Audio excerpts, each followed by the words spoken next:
distinguished guests, the President of the United States and the President of the Republic of Korea.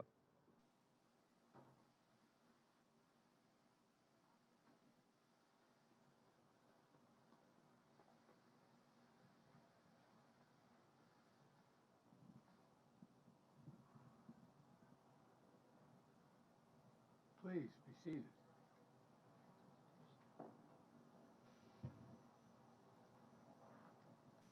Well, Mr. President, it's good to see you again, my friend.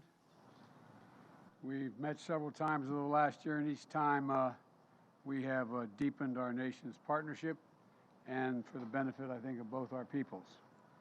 Today's no exception. Our nation's relationship has been a great success story.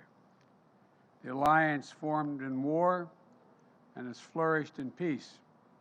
Seemingly every day, we've launched new areas of cooperation on cyber, strategic technologies, space, democracy, and all the areas that matter most to our future. Because of its core, our alliance is about building a better future for all of our people. And there's no better example than our economic relationship and partnership, which is delivering incredible benefits to both our nations. Through the Indo-Pacific Economic Framework, we're advancing economic growth grounded in high standards for our workers, for the environment, and for communities throughout the region. We're standing together against economic influence being leveraged in coercive ways. And since I took office, Korean companies have invested more than $100 billion in the United States, driving innovation and spurring good new jobs for Americans and Korean workers. Our mutual defense treaty is ironclad, and that includes our commitment to extended deterrence, and that includes the nuclear threat and the nuclear deterrent. They're particularly important in the face of DPRK's increased threats and a blatant violation of U.S. sanctions. At the same time, we continue to seek serious and substantial diplomatic breakthroughs with the DPRK to bolster stability on the peninsula, reduce the threat of proliferation, and address our humanitarian and human rights concerns for the people of the DPRK. The Republic of Korea and the United States are working together, including through our trilateral cooperation with Japan, to ensure the future of the Indo-Pacific is free, is open, prosperous, and secure. I want to thank you again, Mr. President, for your political courage and personal commitment to diplomacy with Japan. I've worked on these issues for a long time, and I can tell you it makes an enormous difference when we all pull together. I also welcome and support your administration's new Indo-Pacific strategy. It's a strategy that affirms how aligned our two nations are and our visions of the region and how similar they are. Today, we discussed our work together on promoting peace and stability in the Taiwan Straits, ensuring freedom of navigation in the South China Sea and beyond. Excuse me. I also affirmed our shared commitment, we together shared our firm shared commitment to stand with the people of Ukraine against Russia's brutal assault on their freedom, their territorial integrity, and democracy.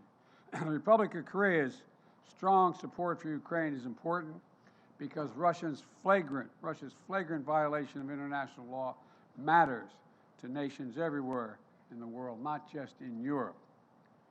When it comes right down to it, it's about what you believe, what you stand for, what kind of future you want for your children and grandchildren.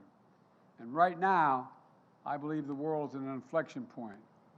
The choices we make today, I believe, are going to determine the direction of our world and the future of our kids for decades to come. That's why this partnership is so important, Mr. President, because we share the same values, the same vision. And I greatly appreciate, Mr. President, that the Republic of Korea co-chaired the second Summit on Democracies last month, and they will host the third Summit for Democracies. We both understand that our democracies and our people are our greatest source of strength, and working together, they make our nation stronger and more effective. From tracking the climate crisis and strengthening our effort to fight it and strengthening global health, no two countries are better suited to meet the challenges ahead than the Republic of Korea and the United States. I want to thank you again, Mr. President, for your friendship, your partnership, and all you've done to help build a future of shared strength and success. The floor is yours, Mr. President.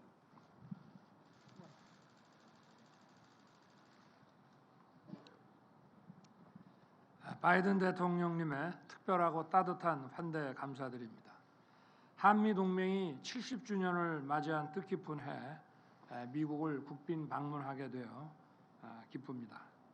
우리 양국은 자유와 민주주의라는 깊은 뿌리를 토대로 지난 70년간 도전과 위기를 함께 이겨나가며 강력하고 회복력 있으며 지속 가능한 가치 동맹을 일궈냈습니다.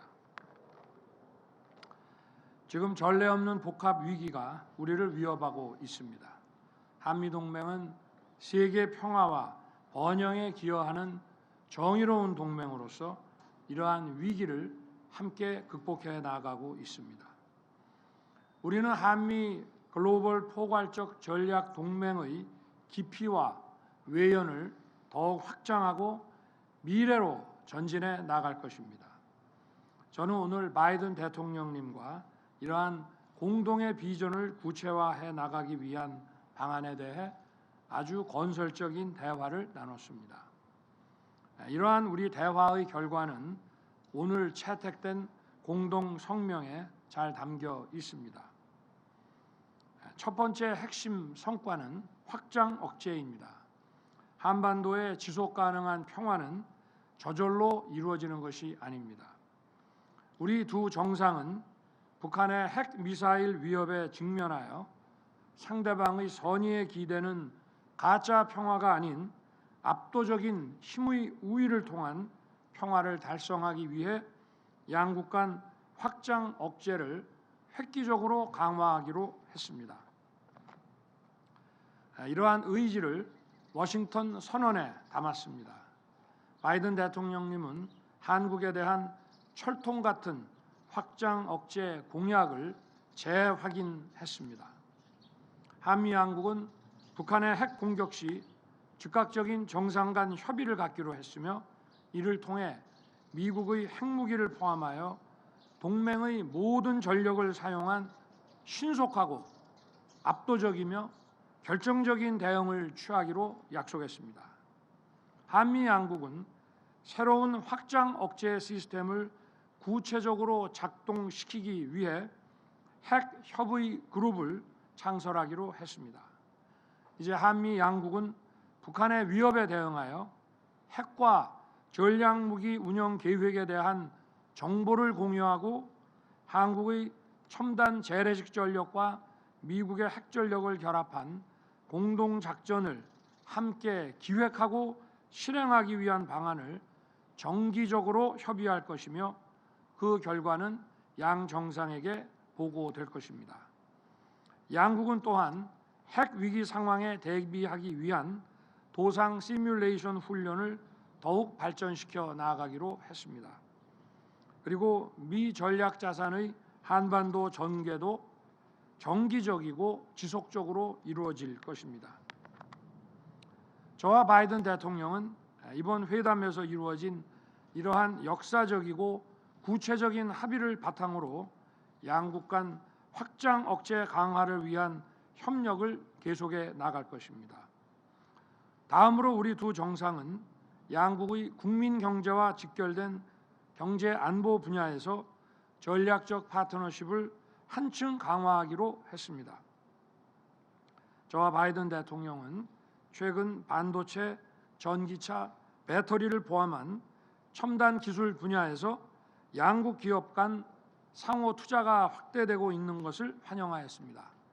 바이든 대통령은 특히 한국 기업들의 투자와 사업 활동에 특별한 지원과 배려를 아끼지 않을 것이라고 했습니다.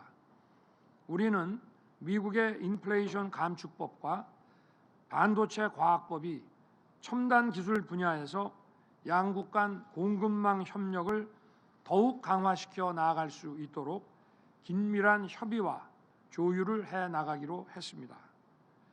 양국 간 첨단 기술 분야 파트너십도 더욱 강화될 것입니다.